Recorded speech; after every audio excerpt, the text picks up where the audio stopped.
Welcome to Gibraltar, a place where you're sort of in the UK but not.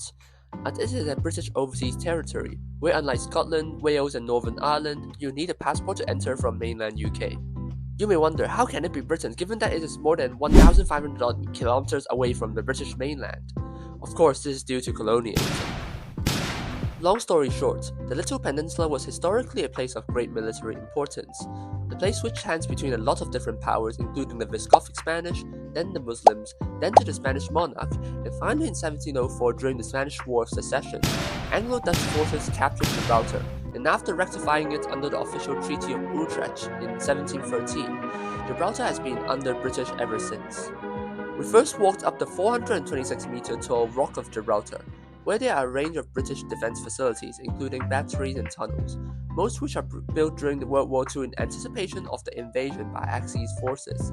You can also easily see Africa from this point, which is just 21 kilometers away from Gibraltar across the strait, and also, of course, the famous monkeys that are unique to the peninsula.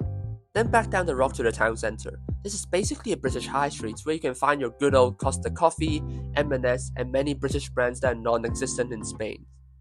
They even use the same bins and street poles as in the UK, so you'll definitely feel like home. Although I realize many employees from these stores often communicate in Spanish amongst themselves, probably because most employees who work in Gibraltar commute across the border from Spain every day. Last but not least, we definitely need to check out the airport runway, where you can casually walk or cycle across as if there were a level crossing when there are no planes. If our plane finally arrives during sunset, it is finally time to say goodbye to the beautiful rock. See you next time.